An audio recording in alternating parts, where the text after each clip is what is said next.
And we now move down south and get updates from our man in Cebu, Dale Israel. Dale, tuloy daw yung ASEAN. Nako, at kamusta ba ang air quality dyan ngayon sa Cebu? Ito ba'y nag-improve na so far, Dale? Ngayong hapon, Lord and Denise. Final preparations nga are on the way for the upcoming ASEAN Summit.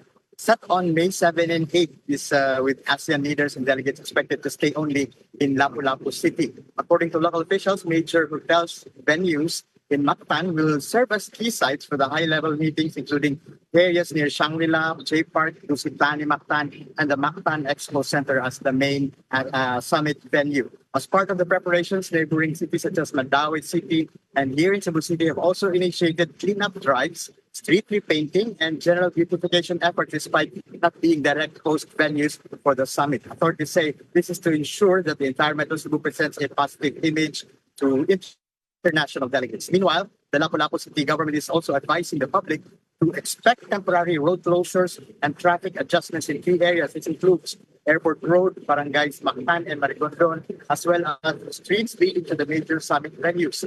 Motorists and commuters are urged to plan their trips ahead of time and follow the traffic advisories to avoid inconvenience. Cebu Governor Pamela Baricuato is also calling on residents to cooperate with authorities and take part in these cleanup efforts. The governor emphasized that the success of the ASEAN will not only depend on security and logistics, but also the collective effort of the public to keep the environment clean and orderly. As the region gears up to host this major international event, officials are hopeful that Cebu will leave a strong and positive impression on the visiting leaders and delegates. Dumako naman tayo sa nangyayaring Cebu Marine Expo 2026. Nagbabala kasi ang Maritime Industry Authority ng mga posibleng pagbabago ng mga biyahe dahil sa patuloy na pagtaas ng presyo ng langis. Ayon kay Sonia Malaluan, Administrator ng Marina, umabot lang sa 11 shipping companies ang nagbawas ng biyahe o nag-consolidate ng kanilang mga trips upang makatipid sa gastos sa crudo. Among those affected are routes in Caticlan, Romblon, Cebu,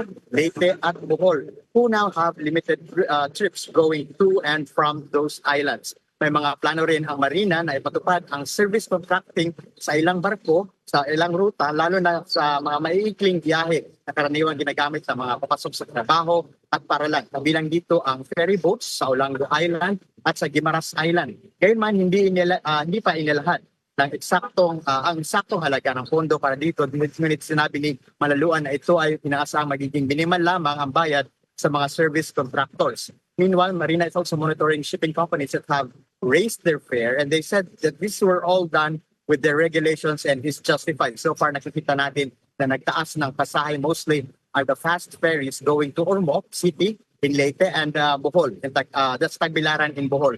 In the Marine Expo na natiling mahalagang sentro din ng kalakalan ng Cebu sa bansa pagdating sa maritime industry. Ito ang nagsisibing pangunahing hub para sa inter-island connectivity at inasahang mas malakas pa ito sa pagbubukas ng bagong Cebu International Container Port sa 2028. Layunin din na proyektong ito na palakihin ang kapasidad sa pag-handle ng kargamento. Pinapalakas din ang industriya ng shipbuilding sa Balamban na nakikitang magpapatibay sa posisyon ng Cebu bilang leader sa maritime sector sa Pilipinas. Bilang suporta sa agriculture, pinatupad din ang libreng roro at wharfage fees para sa mga barkong nagdadala ng agricultural products sa loob ng 2 buwan. That's May until June ayon sa Cebu Port Authority.